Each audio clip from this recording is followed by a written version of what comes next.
Hey, what's up, everybody? It's your boy PC, and thank you again for being a part of this other edition of the Preacher's Lounge. Listen, I need everyone, before we get started, to make certain that you are liking and subscribing to our new YouTube channel, the Preacher's Lounge. That's right, me, PC, Anthony Coleman.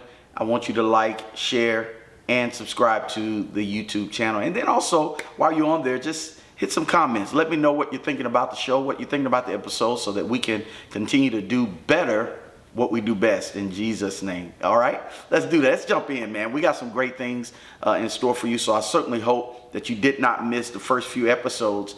But these next few, I'm telling you, are going to be phenomenal. So you don't want to miss this. But on today, I want to talk about something that is dear to me and something that really my wife helped me to understand years ago. Over 18 or 19 years ago, my wife was diagnosed with breast cancer. And yes, she is right now breast cancer healed, and we thank God for that. But listen, just because you are a preacher, just because you are a man or woman of God, just because you love Jesus and you love the Lord, all of that kind of stuff, listen, you've got to make certain that you're taking care of your body. You got to make certain that your body is taken care of, not just your spiritual soul, but your physical body. And so several years ago, when my wife had to deal with this traumatic illness, I made a decision after a few years, made a decision to make certain that I was looking at myself and making certain that, hey, you're getting older, things are happening in your life, so you need to make certain that you're watching what you do, watching what you eat, make sure you exercise, and so on and so forth. And so as I was contemplating this thing, the Lord, I was challenged to go to Atlanta, and you probably heard my testimony before, but I went to Atlanta, and while I was in Atlanta, I wasn't pastoring. I wasn't doing a whole lot of preaching on the road or anything. Well, I was doing some, but not a lot. So I had a lot of time to myself, a lot of time to reflect and think. And while I was in Atlanta, the Lord challenged me. He said, I want you to get up in the morning, about 5 o'clock in the morning, and I want you to just go and run. I want you to go and run and walk and things like that. And I'm like, Lord, here I go. Running, walking. I hate running, y'all. I hate it. But after I got started, I started getting used to it and desiring. But while I was doing it, the Lord spoke to me and said, listen, you've got to be ready for the next level. You've got to be fit for where I'm about to take you. I had no earthly idea that God was going to bring me back to pastoring. Had no idea that not only pastoring, I would be working in the denomination, in the jurisdiction, not really knowing I would be in the national work and other things and doing revivals and conferences and so many things like that. It was just a lot of things that I was doing. Had no idea that I would be doing it. Even, I mean, check this out. City council, really? Me? I had no idea all of these things was happening, but the Lord knew. And he told me, make certain that you are physically fit for the next journey, physically fit for the next task. And so I got up at 5 in the morning, and I started running, started walking, running, going to the gym, things like that. And then let me pause here and say this to you. You may not have done much physical activity. You may not be doing physical activity, or whatever the case is as far as your body is physically. Listen, you got to start somewhere. All right. Matter of fact, put that in the comments section. Post, tweet, whatever you need to do. But let somebody, encourage somebody. Start where you are. You got to start somewhere. You may not be Arnold Schwarzenegger or all these muscles and all that kind of good stuff. But start where you are. All right. And so I had to start where I was. And in starting where I was, God allowed me, and along with habit, along with routine and regimen, I started working out and doing it, and it got much easier. The habit became much easier. Now, am I really where I want to be? No. I mean, I desire a lot more things as far as my physical body is concerned. However, I am doing something. That's what you got to do. You got to start where you are, and you got to do something. So as we continue to talk about this and mull on this wellness, how do I be physically fit and physically well? We talk about the spiritual things. Y'all got that part. But one thing I want to share with you is what, who was that? Aaron Rodgers said this. He said, when all these things were happening and the adversity and they were losing, he said, listen, you need to RELAX, relax. Okay, so if you're going to be physically fit, if you're going to be mentally whole, if you're going to be emotionally well, you got to learn to relax. Why do I say that? because it's not your show. I know it's easy to think that as preachers, as men and women of the gospel, it's easy for us to think that, you know what, I got to do this. I got to keep hitting it. I got to keep doing this. I got to keep doing it. It is not your show. It's God's. So don't get so caught up with the stats that we're actually losing or missing in the sight of God. What are stats? How many people are watching? How many people are subscribing to my podcast? How many people are at church? And I got to do this and I got to do it. How many people are responding to my... We're looking at all of these stats as a man or woman of God, especially when it comes to preaching the gospel. But relax. It's not your show. It's God's. As a matter of fact, these are not your people. They're God's people. Now, can I say this to you? While you're relaxing, many times when you're relaxing, it's what we call waiting, right? It's kind of that waiting period. And we always talk about delay is not deny and all that. I mean, we can preach all those cliches. I'm not here to teach and preach those cliches, but I do want to say this about waiting, about delay. You got to respect time, right? You got to respect time.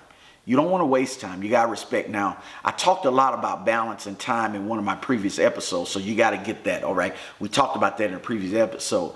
But you still have to make certain that you are not wasting time, but respect time, right? And in this respecting time, know that, watch this, I'm going to talk about delay for a minute. Know this, that delay means to defer. If you look it up, just look up in the dictionary. One of the definitions of delay is to defer. Now, most of the time, many times when we're delayed or when we waiting, we defer. Watch this. We defer to our past. What do you mean, preacher? What do I mean? We start to think about, while we're waiting, all the things that we've done wrong. We start thinking about all the things that mess up. We start getting off focused and out of focus, dealing with the stats, dealing with where we are in life and all of that kind of stuff. We're deferring, watch this, to our past. We're deferring to things that we cannot do anything about. But what I'm saying to you today is I want to challenge you, and I want you to defer to your future. Defer to your promise. Because what God has promised you, it has to come to pass. You know, y'all know the word already. You know, his word cannot return void, but it will accomplish everything it was sent, right? So instead of deferring to what hurts and deferring to our past and deferring to our failures, because while we're waiting, many times the enemy reminds us, right, of what we've done wrong. That's deferring to your past. That's deferring to defeat. That's deferring to your failures. But while you are relaxed, while you are waiting, defer to God's promise. So even while you're waiting, when you're trying to figure out when things are going to change, when things are going to happen, I'm talking about wellness. We're talking about making certain that your mind is alert, that your mind is focused, your emotions are intact. While you're waiting, when things are not moving as fast as you like for them to do, defer to your promise. Journal, write it down.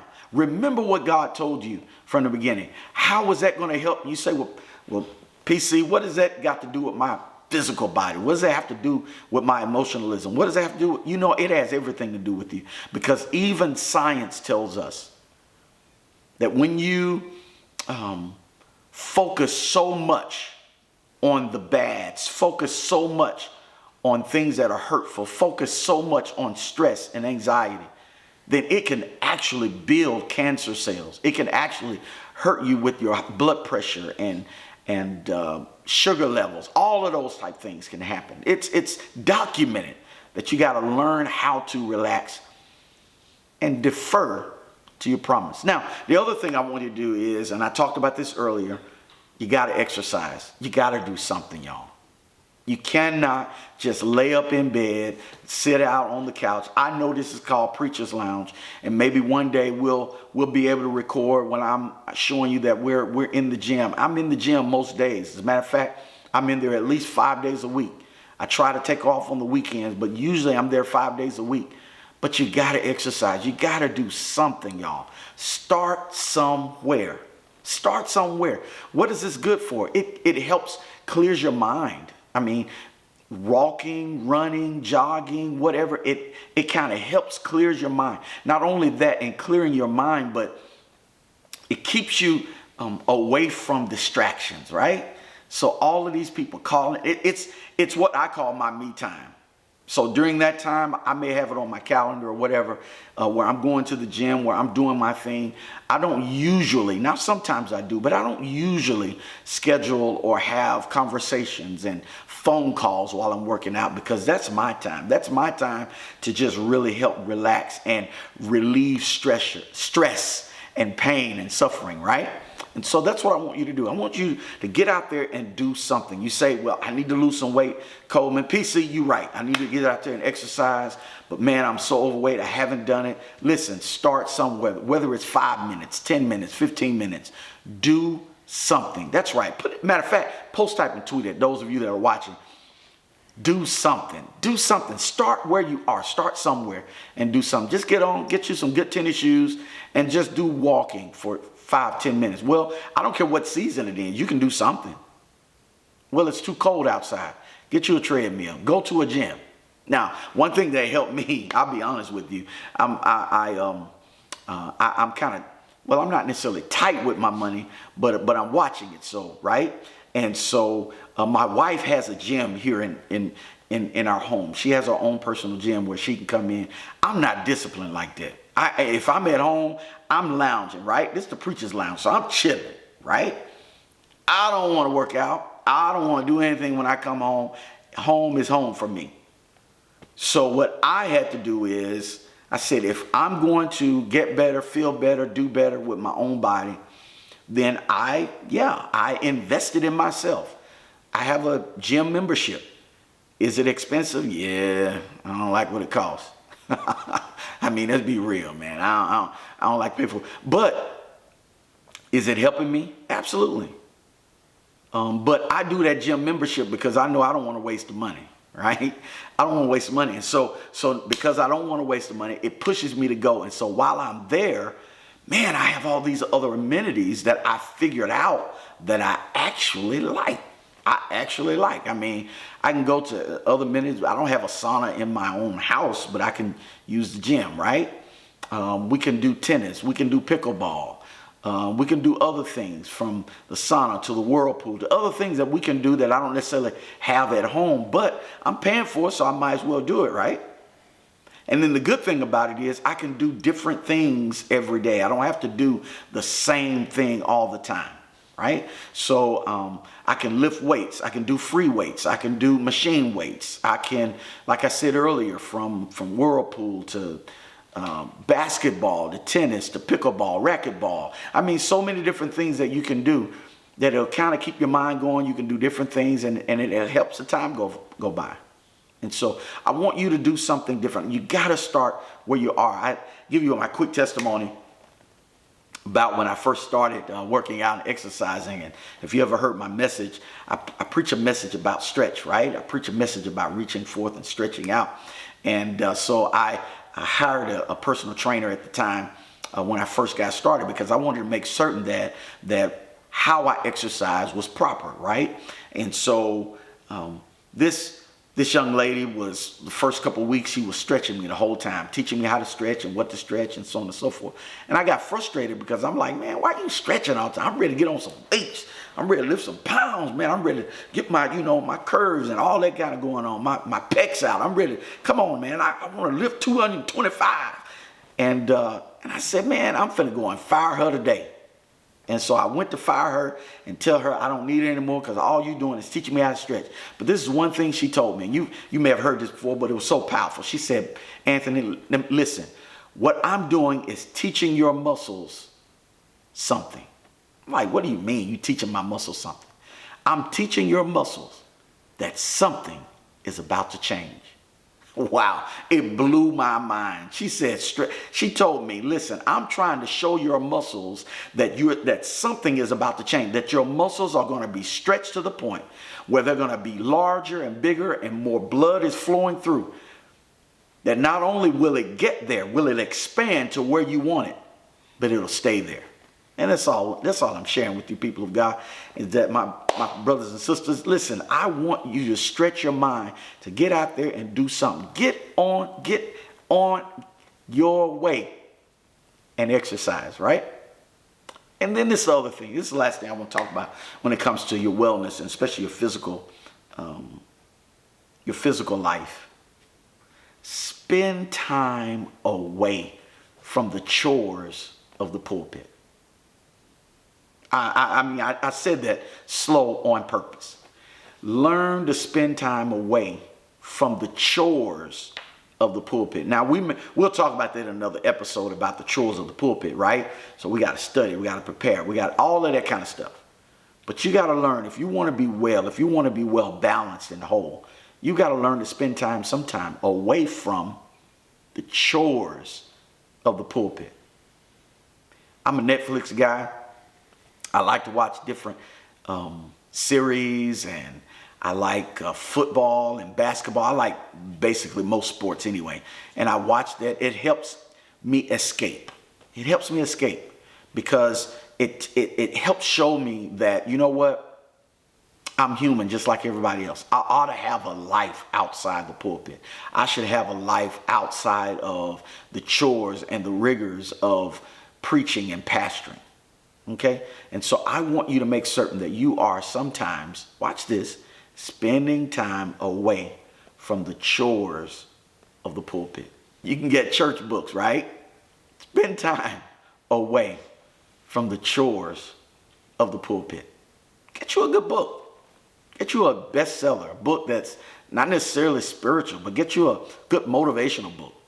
I mean, I'm reading right now. I guess I shouldn't be saying all this because they getting, I say I shouldn't say this, but I am reading it. I'm reading Mandela right now, and I'm reading Sharpshooter by Stephen A. Smith, right? So those are not necessarily spiritual books, but they're good motivation and inspiration. You can always get something out of it, but it helps me get into the mind of people who are leaders who are already doing things. Now, do I read the T.D. Jakes of the world? Absolutely. I mean, I'm reading his disruptive thinking right now. Do I read other Miles Monroe and all of these other great authors, Tony Evans and Priscilla Shirer and all of these great authors? Yeah, absolutely. But sometimes I have to get away from that just to know that I can be fed in different ways and different formats.